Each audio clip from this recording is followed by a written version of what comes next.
In the quiet corners of rural Iowa during the early 20th century, lived a woman whose story would become one of the most horrifying tales of demonic possession ever recorded.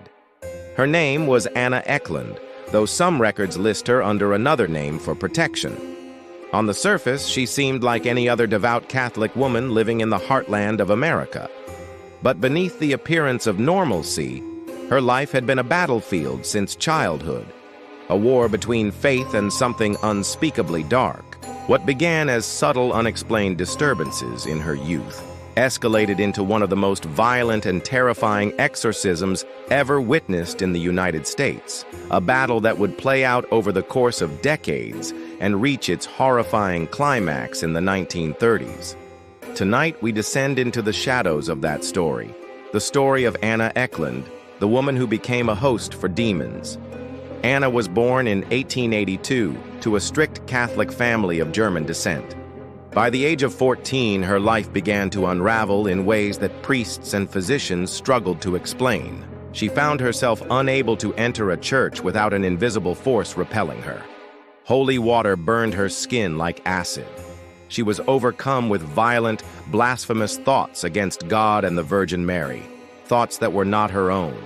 She confessed to priests that she felt something inside her, whispering obscenities, urging her to commit unholy acts. At first, it was dismissed as hysteria, a condition many doctors used to explain away what they could not understand. But as time passed, her condition only worsened. Neighbors began to notice strange behavior. Food blessed by priests would make her gag, even vomit, while ordinary meals caused no trouble. She spoke languages she had never studied, Latin, German, Polish, switching between them effortlessly, even mocking priests in their native tongues. Objects around her would shift and rattle as if invisible hands were at work. Animals cowered in her presence, snarling or fleeing without cause. And late at night, when the household should have been still, guttural voices echoed from her room, voices far too deep and layered to belong to a teenage girl. In 1912, the church performed the first exorcism. Father Theophilus Riesinger, a Capuchin priest, was brought in to face the evil plaguing Anna. The ritual seemed to bring some relief, and for a short while, her life returned to something resembling normal. But the priests knew this was no ordinary possession. Whatever had infected Anna was patient, cunning, and deeply rooted. It lay in wait, biding its time, until it returned with greater fury than before. By the 1920s and into the 1930s, Anna's condition grew unbearable. Her family, unable to help, watched in despair as she was overtaken by violent fits. She would hiss and snarl like a wild animal, crawling on walls and contorting her body in unnatural ways. At times, she would levitate several feet off the ground, her body rigid as though held up by unseen claws. When priests attempted to bless her, she spat back at them with venomous rage, spewing filth and blasphemies, revealing knowledge of their deepest sins. She accused one priest of secret doubts about his faith, something he had never confessed to anyone. Her body grew heavy, so impossibly heavy that it took multiple men to restrain her as the exorcism rites continued. In August 1928, Father Riesinger, who had once tried to free her as a young girl, was called again. Now she was 46 years old, and the darkness inside her had taken deeper root than ever. She was brought to a convent in Erling, Iowa, where the nuns prepared a room for what would become one of the most violent exorcisms in history. For weeks, the convent was a place of terror. The sisters reported hearing screams that seemed to shake the walls. They described the stench that filled the air when Anna was near, an unbearable odor of sulfur and rot, the unmistakable scent long associated with demons. The exorcism lasted over 3 sessions across 23 days. The things witnessed during those nights became etched into the records of the church and whispered about by locals for generations. As the priests read prayers in Latin, Anna's voice twisted into something inhuman.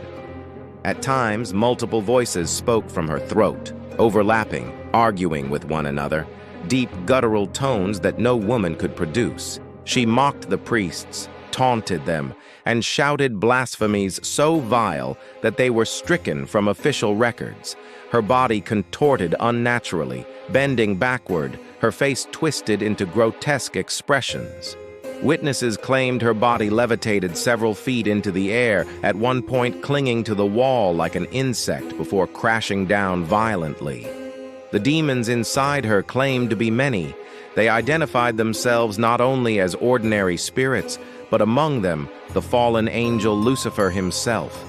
They spoke of curses placed on her by her own father, a man said to have hated the church, and by a relative involved in dark witchcraft. The tormentors inside Anna laughed at the prayers, predicting doom for those who dared oppose them. They threatened to destroy her body, to kill the priests, to burn the convent itself. And still, Father Riesinger pressed on, reciting the prayers of Saint Michael, demanding the demons reveal themselves and depart. The nuns who attended described nights of terror unlike anything they had known. They said Anna's body would swell, distorting into grotesque shapes, then suddenly shrink again. Her face would change, taking on the likeness of beasts, old men, and twisted visages that seemed to mock humanity itself. At times, she vomited strange objects, tobacco leaves, foul-smelling liquids, and even metal pieces, none of which could have been inside her body. Her screams pierced the night, echoing across the small Iowa town, leaving villagers terrified and sleepless.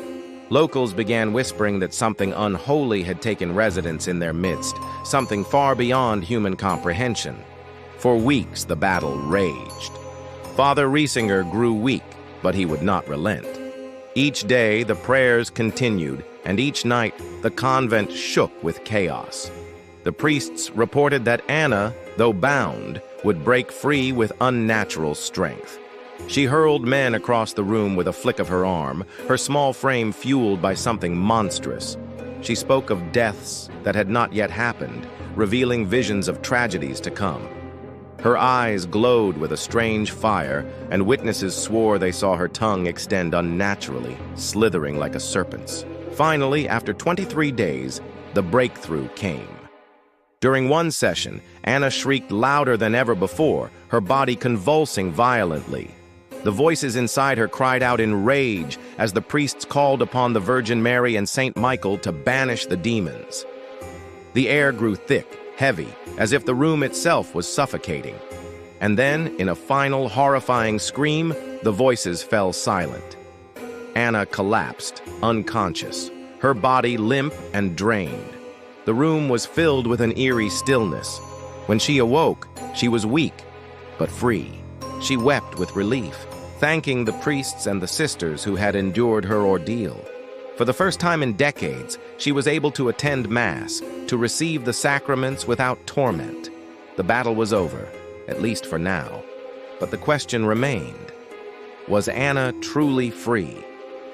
Some priests believed the exorcism had succeeded completely, while others warned that her possession was so deeply rooted that it might never be entirely gone. And indeed, in later years, there were whispers of relapses, of continued struggles with darkness. Anna lived until the 1950s, her life forever marked by the horrors she endured.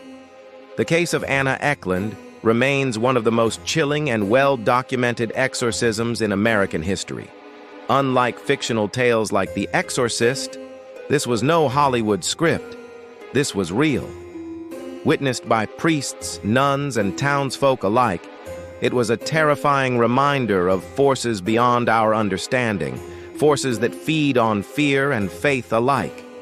The records of her exorcism were kept under strict secrecy for decades, only revealed later as part of the church's archives, and even then many details were too horrifying to print. Today, the convent where Anna's exorcism took place still stands. Visitors claim that at night, the halls echo with faint screams, and the smell of sulfur lingers in the air. Some say that shadows still move in the corners, remnants of the battle that once shook its walls. For the people of Erling, Iowa, the memory of that summer in the 1930s is etched in their history like a scar, an unhealed wound left by a brush with the demonic. As the story of Anna Ecklund spreads across generations, it carries with it a warning. Evil does not always hide in faraway lands or ancient myths. Sometimes it finds its way into ordinary lives, into small American towns, into the hearts of those least expecting it. And when it does, the line between the living and the damned becomes razor thin.